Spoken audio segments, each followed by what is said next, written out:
Before we start today's episode, I would just like to make an announcement that we will be releasing a special extra episode on the 14th of February as part of our 2-year anniversary celebration. Enjoy!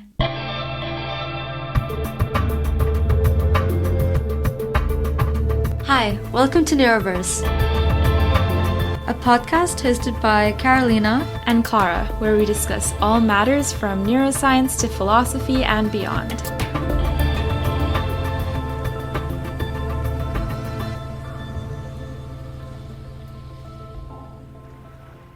Hi, welcome to today's episode.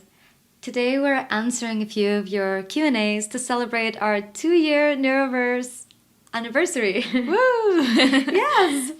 Exciting. We've made it through 2 years of lots of growth, and I'm excited to answer the questions that you have for us today. Yeah, me too. And I'm excited and very happy with all of the episodes that we've done in the 2 years and looking forward to many more. Okay, so let's just dive right in with some of the questions. So the first one says, "Hi, I'm a recent postgraduate in cell and molecular biology with a background in neuroscience.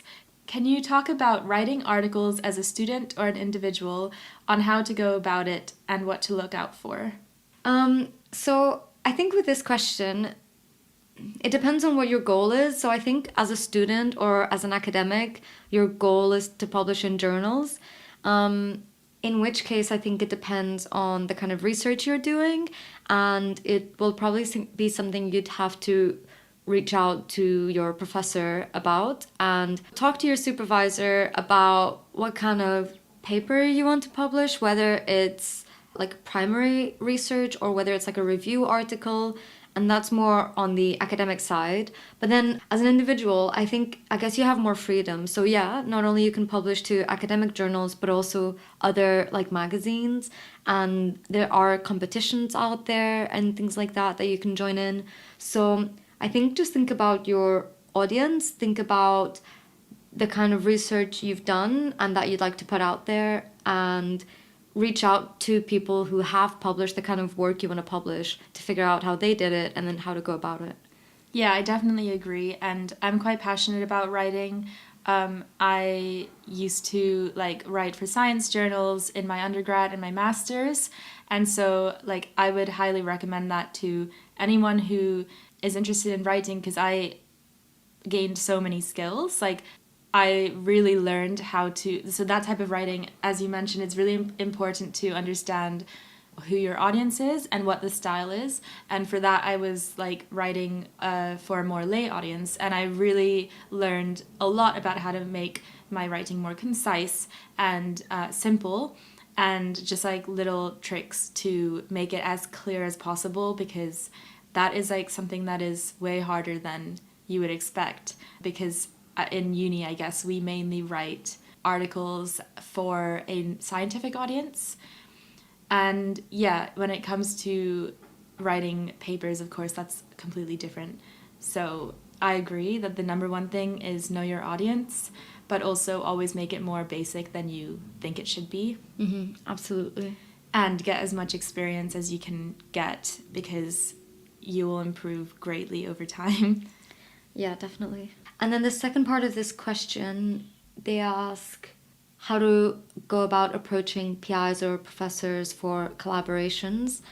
Honestly, I think the world is way friendlier than we think it is. And I think that just reaching out with an email, being polite, being well-informed, so read the papers they've written before you reach out to them. Definitely.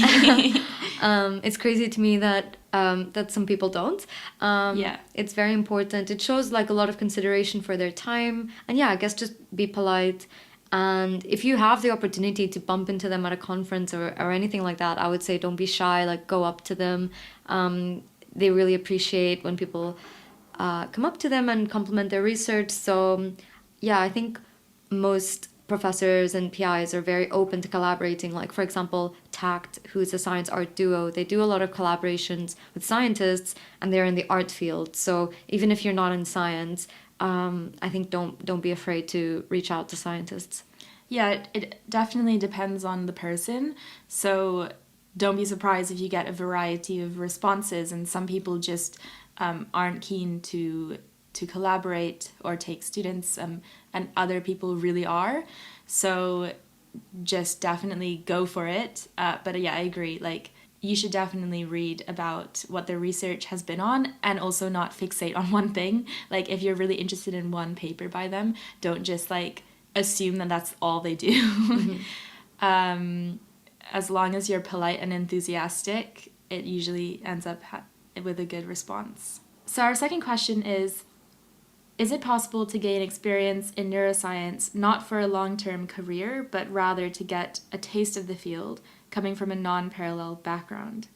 I think that's a really interesting question, because I know there's a lot of interest in neuroscience, especially nowadays, and like how to integrate it in your daily life or other fields.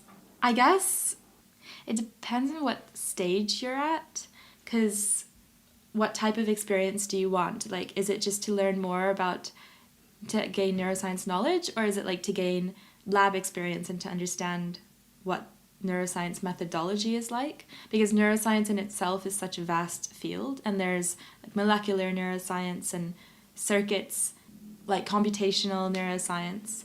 And so that in itself is a huge advantage that makes it able to be intercalated with other fields.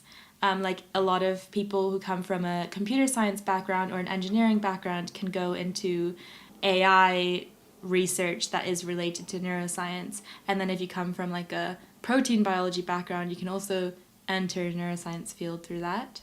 So it's definitely possible, but it just depends what you're looking for. Yeah. To that, I would add on, as I mentioned in my last question, like, you can collaborate, like neuroscientists do collaborate with people in different fields, like artists, but also like collaborators are a bit closer to home, such as like physicists or other biologists. But also, I mean, there's a lot of, not only in the academic world, but there's also industry, and there's also startups and like pharma companies and or like robotics companies and things like that. So even if it's not on the academic route, I think that if you wanted to do an internship or work for a year or two in another in a neuroscience company, you could. And I think that, me personally, I think that the world benefits from interdisciplinary mostly, and so I think if you come from a different field, you could definitely add a lot to the field of neuroscience, and I think that there are career opportunities out there for that. Yeah. I think I would also just add, like, we often are our own limitations. So no matter how parallel or non-parallel your background is, if you have an idea and if you think it fits in with neuroscience, I guess reach out and find someone that you think you can communicate your idea with, and then see if you can engage enthusiasm and then go from there.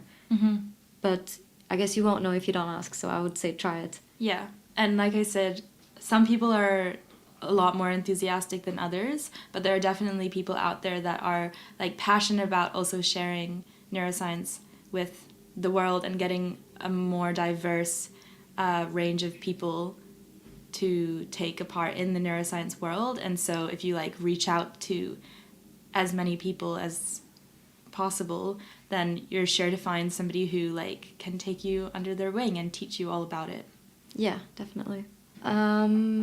So for our third question, if you weren't doing a PhD in neuroscience, what else would you be doing? I like this question. I love this question, yeah. We've spoken about it a bit in previous episodes, because obviously it influences what episode topics we choose also. But go ahead. I could talk about this for hours. I think like there are so many other career paths I have in mind, but I guess, well, I'll first start off by saying that I think one of the reasons I picked neuroscience was because it's the one field that I feel like I can encompass my other interests and other fields into.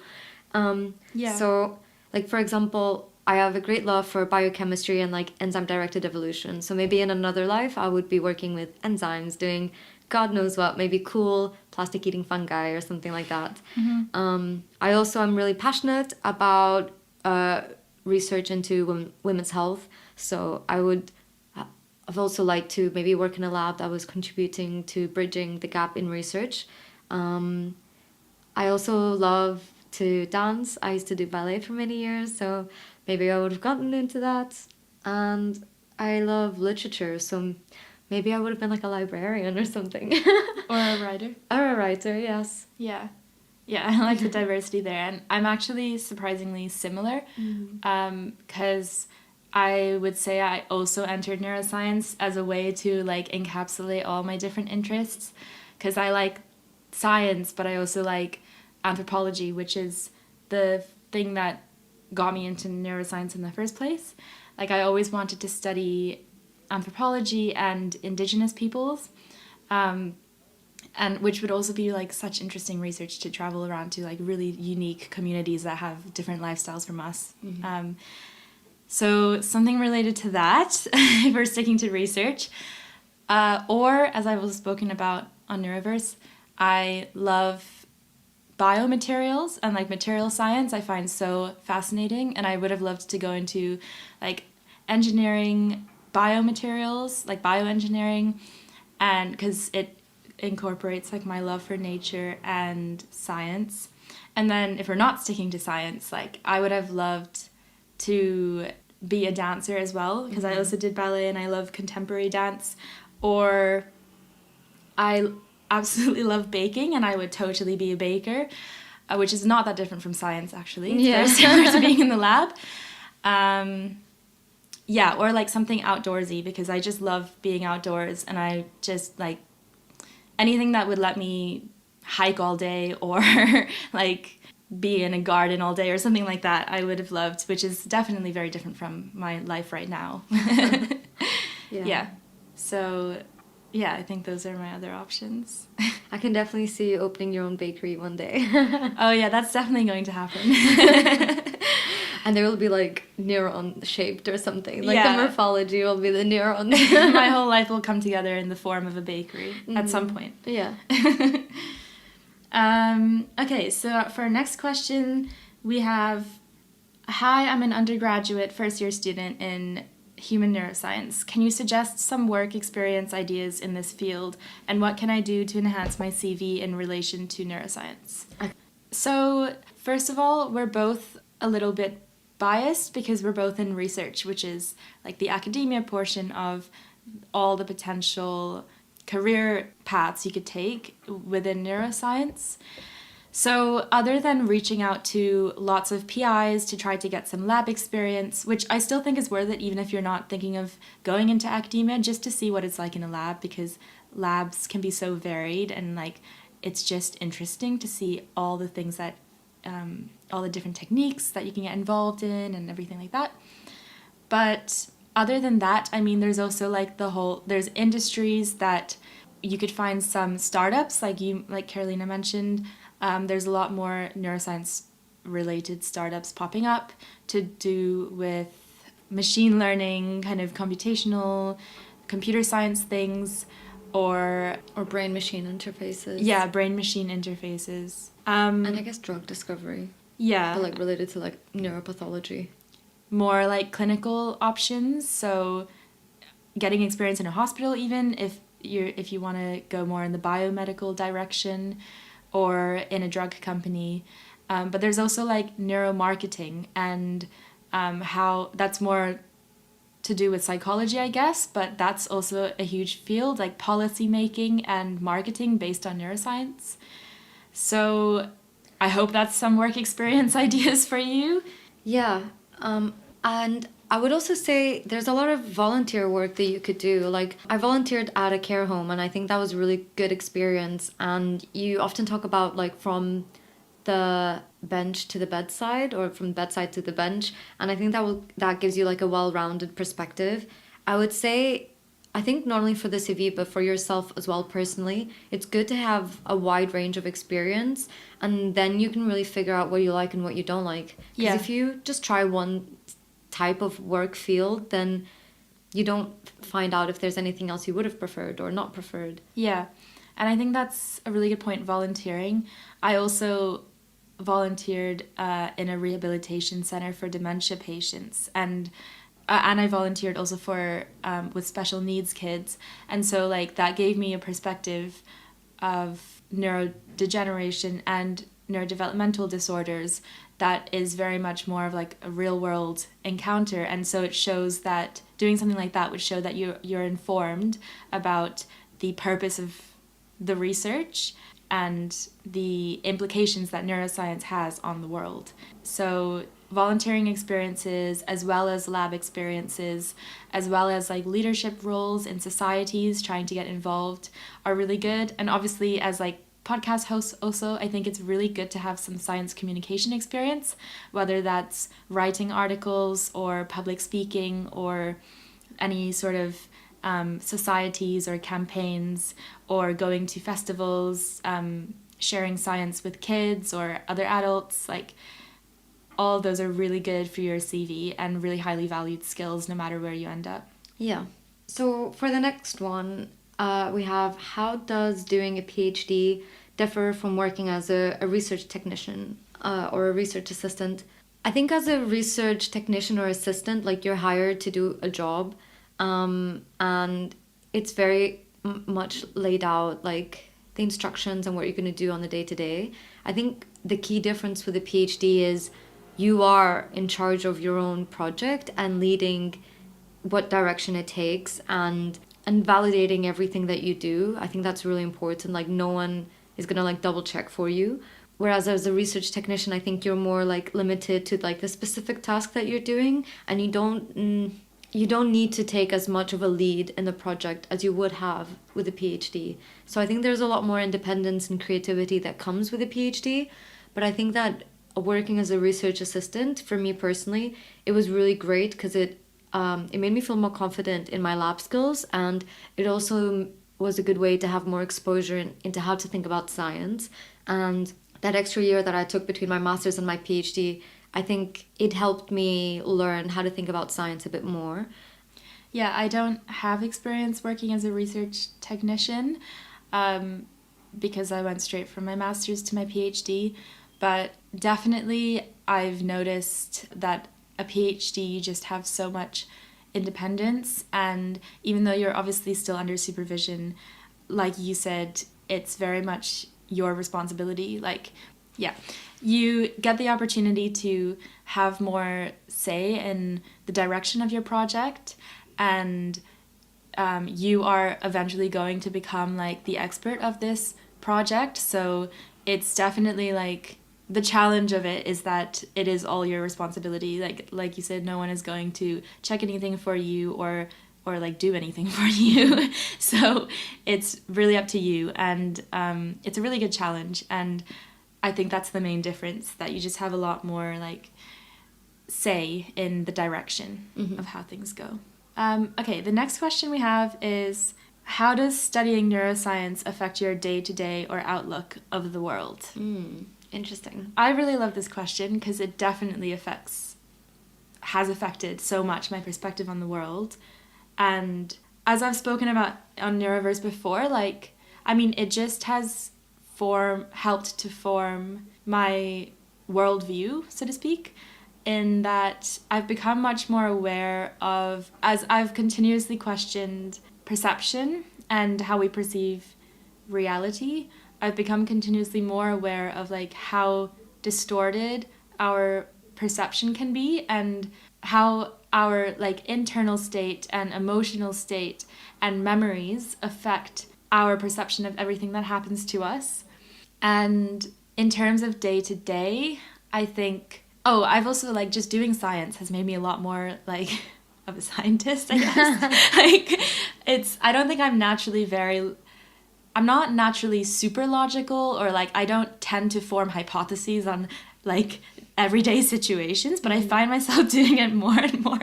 Like, we were having a conversation right before this episode. I already realized I used phrases like, it's highly possible, not probable. Yeah, like, yeah. Stuff that I would not say if I wasn't working as a scientist, you know? Like, I do feel like I'm a bit more empirical in my approach to everything. Whether that's good or bad, I don't know. Interesting, yeah. I found myself also doing that, sometimes using like a bit, I guess, more neuroscience-y terminology. Terms, yeah. Like, I think earlier I said something along the lines of like certain sides of myself get expressed more. Like a gene G. expression. Yeah, exactly. Yeah, and also just obviously making comparisons with things I see. Like, I'm looking right now out at this tree that I can't help looking at because I just keep seeing it as a neuron, which I see all the time, comparing things to like synapses or neurons or, yeah, just everything. Yeah. It definitely really affects my day to day because I'm constantly thinking about neuroscience. Yeah, I think it also affects my day to day. I think it's made me become even more aware of how subjective we are. Yeah. And how we all live in our own bubble. And it's made me very aware that like when someone is saying something and speaking in a certain way, I know exactly like where they're coming from and how it differs to like my perspective of the world. And I think it's made me more compassionate and understanding. Yeah, I would agree. Yeah. Even if I don't agree with what they're saying, it's it's given me that awareness of like why we are the way we are in certain ways. What else? I will tell you something. It has not helped. It has not helped with my decision making. I still massively struggle with that. It's one of the things I think I struggle with the most. But like, has it made it worse or? I don't think it's, well, maybe, but no. I don't think it's made it worse. I think I've gotten worse at it somehow, just in general. But when I was working with Sonia Hoffer and I was working on the IBL project, it was a decision-making project. And I went into it thinking, great, oh my God, I'm solve it. Know how to make decisions now. Exactly. Yeah. But I guess this just goes to show it's kind of like the red room thing. Like just because you know the neuroscience or some of the neuroscience of it doesn't mean you have the qualia or, you know, the phenomenological experience of then being able to make a decision. Like I may know what the circuitry is. But that doesn't help me whatsoever. Exactly. Yeah, that's a really good point. I like the analogy. And maybe it's not great to study, to go into memory research, because you're just going to get worse at remembering things. Yeah, exactly. I would say, I think I agree with you in the sense that I think it has also, I think naturally I'm a very sensitive and creative person, and I think neuroscience has helped me be a bit more logical about things as well. And I guess being able to like formulate arguments in a structured way, and I guess be clearer about what I'm feeling. Yeah, I guess just because I'm so used to reading papers and thinking about the logic that then it seeps into other aspects of my life. And I do things in a structured way. Yeah, I think it's kind of brought out like this analytical, logical side of me that was probably there before. Yeah. Got expressed. It got expressed. Yeah. But yeah, it's weird because I've also at the same time, I've begun to overthink things a bit more. But then I feel like I go through phases of like when I overthink things because of neuroscience, like, oh my gosh, is reality real? And then I like just stop because I'm like, oh, this is a good point. Yeah, this is actually a main way it has affected me. I've become like an absurdist. Absurdist? Yeah. Oh, through how? studying neuroscience, because I just like it's like the more you know, the more you know you don't know. Exactly. And I've obviously given a lot of thought to like research approaches, and especially working with animals is like really challenging for me, and I've spent so much time thinking about it, and to the point where I like question everything. And so I start to question what is the point of anything, and like is it even worth having more knowledge? So I get into like these existential crises where I just start to see the world as like everything in the world is absurd. Like, I feel that so much. I have a similar experience in that I think, sometimes the more we know, the more we don't know. And then I get to a point where I just feel like, what's the point? What's the point? Exactly. But then I do come back to it in the sense of like, no, like it is intrinsically interesting. And I guess like the answer isn't like it's about the journey, not the destination, right? Yeah. But also, I think it has also, in counter to what I said previously, it has also allowed me to be a bit more creative.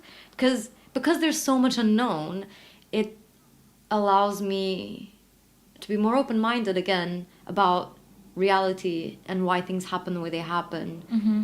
Yeah, like open-minded because you can see like all the possible explanations for things, which is another point. Like also, I think I'd like to believe also that I think more deeply about things in the sense of like I have to think of all the controls, like Yes. what am I missing out? Like, but if I show this, what does it really show? Yeah. And like you read more papers and you're like, what does that really show? Especially with, for me, like circuits behavior stuff. Like, okay, activity in the brain correlated with behavior. What does that really show?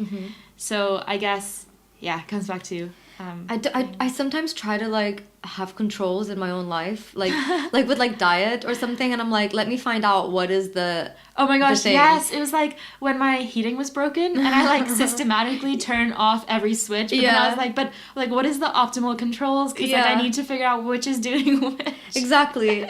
But with life, it's like, it's so impossible. Like there's so many types Variables. of control. Yeah, exactly. There's so many Too many. variables. You can't run a control in your own life. It's annoying. Yeah. So yeah, that was a really fun question to answer. That was. So just to finish up today, so this is going to be the last question. What advice do you have in terms of picking a lab or PhD program? I think this is a really important question because, as we know, and as I've been told, PhDs last longer than most marriages. So, oh my gosh, I've never heard that before. Have you not? No. I've heard this a lot. Wow, okay. Almost in every introductory PhD talk. Really? Yes. Okay. I'm kind of glad I haven't heard that before, but now I know. Yeah, exactly. So it is important picking like a good lab. Yeah. I think that with European PhD programs, it's challenging because usually you just get hired as like an employee, which I think has its advantages because you do get treated like an employee, which has a lot of benefits, like you get better paid, you can manage your own workload better, etc. But so for those, I would say really like spend as much time as you can getting to know the PI. It's difficult to gather who they are as a person from like a 30-minute interview. So definitely, even like a few months, sometimes you still don't realize everything about what the person is like as a PhD supervisor, because it's also important to bear in mind that like supervisors treat different levels of people differently. Yeah. And so if you've had an experience as an undergrad, it might not be the same as a PhD. And I think the best advice would be to talk to as many people as you can, like talk from the lab. Yeah, from the lab, and also like from outside the lab. Yeah, like ex-students. Yeah. In the UK, it's a bit easier, I think, because you tend to do rotations in your programs in the UK, which is good to get a feel for the PI. Mm-hmm. Yeah, I'm on a program where I did rotations, and I would highly recommend that. So like it would definitely be something I would prioritize in looking for a program, because not only does it give you the opportunity to really like vibe out the labs, but I got so many experiences I wouldn't have gotten if I had just dove straight into a PhD, and I'm so grateful for them because it really helped to change my perspective on what I want to do and how it can fit into the real world applications of the research. And like, I mean, essentially I ended up doing what I initially thought I wanted to do, but it helped to confirm that. And at the same time, I just have a much broader perspective now, which I'm really grateful for. So programs that have rotation year are really good. They also tend to be quite like well managed because you're in a cohort and there are cohorts above you with people you can talk to. I'd reach out to people in specific programs that you're interested in to ask them what their experiences were like, and even like maybe speak to the program coordinators. Yeah. But additionally, for those programs that don't have a rotation, I would say this is where like having work experience really helps. Like work a couple summers in 2 or 3 different labs, work as a year or 2 years as a research assistant and try out different labs. Like you can kind of do your own rotations if you want to. Like you can try out different labs before you start doing a PhD, and lots of people do that. So if you're in a situation like that, I would say do that, and then if you like the PI, apply for a PhD program with them, for example. Yeah. I'd say that two most important factors are, number one, your lab environment, which includes your supervisor and your relationship with them, and number two, what your project is about. And you need to like your project, because if you don't have that, you have nothing, essentially. Like, if anytime I'm like struggling on the day-to-day with any, you know, like the techniques or just self-esteem or like anything, I just remind myself I'm doing a project that I love and I'm interested in this, and I can't, and then it makes me excited again. I can't wait to find out the answers to these questions I have. And yeah, and then of course the lab environment, like you need that to keep, you need a support system to keep you going no matter what. Yeah. And like from a personal point of view, I in general make all my decisions extremely intuitively, so I can't really like explain what guides my decisions necessarily, but that's like how I made my decision for my lab I chose.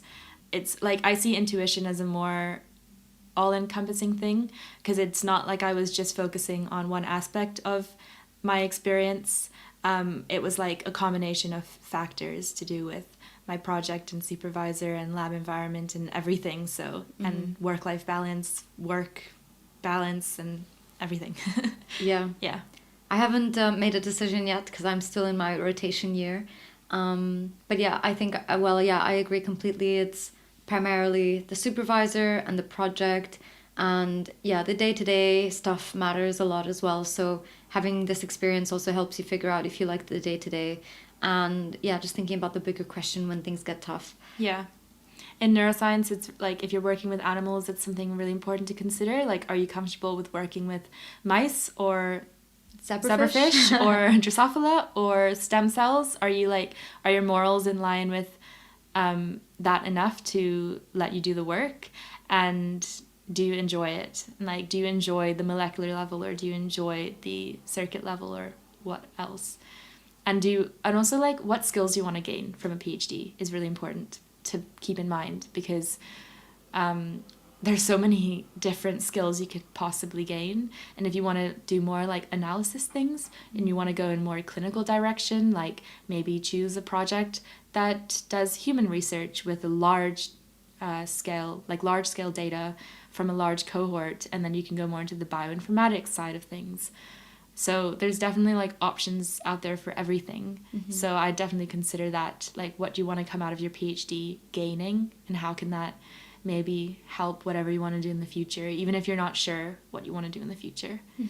I would just like to add that I think that not only in terms of like practical skills like lab work or analysis, one of the most important things I think about the PhD is learning how to think and how to be creative and how to come up with questions. So yeah, if you're thinking about doing a PhD, keep in mind it's not just the practical stuff, it's the larger skill stuff as well, and like the abstract stuff. And I think that's one of the main benefits about doing a PhD. Yeah. And the skills like organization, independent thinking, and independent organization are kind of the foundation of your PhD that you will gain. So, and problem solving, a lot of problem solving. So on that note, we will end today's episode. Thank you everyone who submitted questions. Hopefully we'll do more Q&As in the future because they're quite fun. And thank you for listening today. Yeah, thank you so much for listening. Thank you for joining us on this journey and tuning into all of our future episodes. Yeah, happy 2 years to Neuroverse. Yes, happy 2 years.